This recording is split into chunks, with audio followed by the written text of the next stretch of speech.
Hi friends, welcome to JS Garden. இன்னைக்கு ரொம்ப இன்ட்ரெஸ்டிங்கான ஒரு நண்டு குழம்பு தாங்க செய்ய போகிறோம். அது வித்தியாசமான ஸ்டைலில் நான் செய்கிற ஸ்டைலில் செய்ய போகிறேன். அது எப்படின்னு பார்க்குறதுக்கு முன்னாடி நீங்கள் JS Garden சேனலை சப்ஸ்கிரைப் பண்ணலாம் அப்படின்னா சப்ஸ்கிரைப் பண்ணிக்கோங்க. அப்படியே பக்கத்தில் இருக்கக்கூடிய பெல்லைக்கான ஆல் ஆப்ஷன் போட்டு வச்சுக்கோங்க. நண்டு குழம்பு அப்படிங்கிறது வந்து கபம் சார்ந்த அத்தனை பிரச்சனைகளுக்கும் சளியா இருமலா இல்லைன்னா ஒரு மாதிரி தலைவலி இருக்குதா இல்லை மார்பு சளி இருக்குதா எல்லாத்துக்கும் சூப்பரான ரெமடி, நல்ல மருத்துவ குணம் வாய்ந்தது நண்டு தாங்க. இப்போ நம்ம வந்து கடல் நண்டு, அதுவும் பெரிய நண்டாக 3 நண்டு வாங்கியிருக்கோம். 1 கிலோ இருந்துச்சு. நல்லா வாஷ் பண்ணுறது எப்படி அப்படின்னு தெரில அப்படின்னா நம்ம ஒரு வீடியோ போட்டிருக்கோம், அதை நீங்கள் செக் பண்ணி பார்த்துக்கோங்க. இதுக்கு நான் ஒரு வித்தியாசமான ஒரு மசாலா அரைச்சி செய்ய போகிறேங்க. அதுக்கு என்னென்ன எடுத்திருக்கேன் அப்படின்னாக்கா பல்லாரி வெங்காயம் 3 எடுத்திருக்கேன், 3 பெரிய தக்காளி எடுத்திருக்கேங்க. இந்த மசாலா வச்சு செஞ்சிங்க அப்படின்னா அட்டகாசமாக இருக்குதுங்க. அப்பா அவ்வளோ ஒரு நீங்கள் எவ்வளோ சமைச்சாலும் சரி காலியாக போயிடும் பானை, அந்த அளவுக்கு. நாங்களே அப்படிலாம் சாப்பிட மாட்டோம், ஆனால் அவ்வளோ சாப்பிட்றோன்னா பார்த்துக்கோங்க. அந்த மசாலா என்னென்னு பார்த்துடலாம்.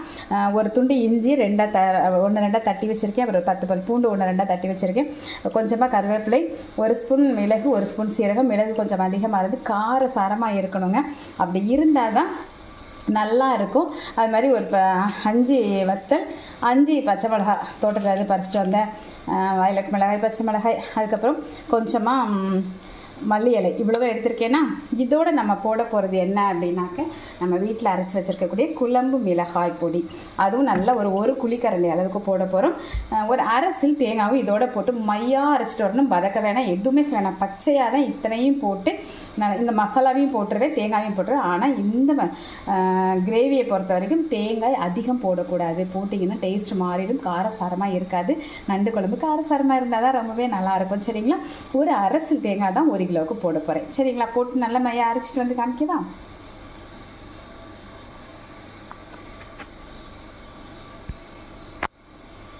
மசாலா அரைக்கிறதுக்கு முன்னாடி இன்னொரு வேலை செஞ்சு வச்சிடலாம். இதில் கொஞ்சோண்டு இஞ்சி பூண்டு பேஸ்ட்டும் கொஞ்சமாக மஞ்சள் பொடியும் போட்டுருக்கேன். இது எல்லாத்தையும் போட்டு இந்த மாதிரி நல்லா இதில் தடவி வச்சுக்கலாம். இது எதுக்காக அப்படின்னாக்க இந்த நண்டோட ஸ்மெல் சில பேருக்கு பிடிக்காது.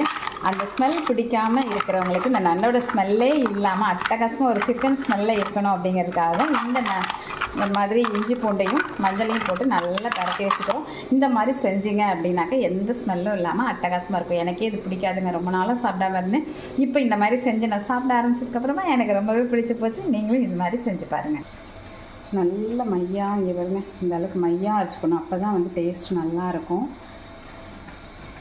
இப்போ வந்து ஆயில் நல்லெண்ணெயில் தான் செய்யணுங்க, அதுதான் வந்து ரொம்பவே நல்லது.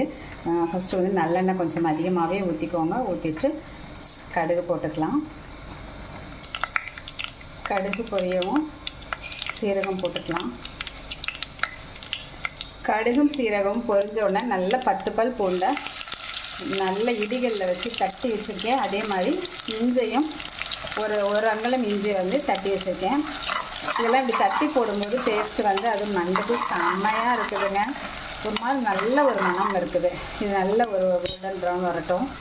நல்ல மொறுன்னு வந்திருக்கு பாருங்கள். இந்த ஸ்டேஜில் 2 பல்லாரி வெங்காயம் பொடிசாக கட் பண்ணி போட்டுக்கலாம். அரைக்கிறதுக்கு 3 போட்டேன். அரைக்கிறதுக்கு தான் ஜாஸ்தி இருக்கணும், வதக்கிறதுக்கு வந்து கொஞ்சமாக இருந்தால் போதும். இது வந்து நல்லா வதங்கி வரணும். கொஞ்சம் கருவேப்பிலையும் போட்டுக்கலாம். அப்போ தான் வந்து கிரேவி வந்து நல்ல ஒரு மணமும் சுவையும் இருக்கும். ரொம்ப கவனமாக செய்யணும். மற்ற மீன் மட்டன்லாம் செய்கிறத விட இது டைமும் மிச்சம், செய்கிறதும் ஈஸி, வாஷ் பண்ணுறதும் ஈஸிங்க. அதனால் ரொம்ப அவசரம்லாம் பட வேண்டாம். நல்லா இங்கே பாருங்கள், இந்த அளவுக்கு வதங்கினதுக்கப்புறமா ஒரே ஒரு தக்காளியுமே வந்து அரைச்சோம் பார்த்திங்களா, அதில் தான் அதிகமாக இருக்கணுமே தவிர இதுக்கெல்லாம் ரொம்ப அதிகமாக போடக்கூடாது. ஸோ ஒரே ஒரு தக்காளி மீடியம் சைஸில் போடுறது. இதுவும் நல்லா சாஃப்டாகட்டும். கொஞ்சமாக உப்பு போட்டுக்கலாம், அப்போ தான் வந்து நல்லா சாஃப்டாக டக்குன்னு கிடைக்கும். நல்லா இந்த அளவுக்கு வதங்கினதுக்கப்புறமா இந்த மசாலாவையும் போட்டு எண்ணெயிலையே நல்லா வதக்கிக்கோங்க. 1 கிலோவுக்கு நான் சொன்ன அளவு நீங்கள் போட்டுக்கிட்டீங்க அப்படின்னா நல்ல ஒரு 4 பேர் சாப்பிட்லாம். மறுநாள் கூட நீங்கள் வச்சு சாப்பிட்லாம், அந்த அளவுக்கு இருக்கும். இப்போ இந்த கிரேவியோட கலர் வந்து சேஞ்ச் ஆகிற அளவுக்கு ஒரு என்ன சொல்கிறது, ஒரு 5 மினிட்ஸ் ஆகுது வதக்கணும். நல்லா வதங்கும் போதே தேவையான அளவுக்கு உப்பு போட்டுக்கலாம். நான் வந்து இந்து உப்பு போடுறேன், நீங்கள் வந்து கல் உப்பு கூட போட்டு செய்யுங்க. நல்ல ஒரு 5 மினிட்ஸ் 7 மினிட்ஸே இருக்கும். நல்லா வதங்கி இருங்க, எண்ணெயெல்லாம் பிரிஞ்சு வர்ற அளவுக்கு வதங்கியிருக்கு, கலரும் சேஞ்ச் ஆகிருக்கு.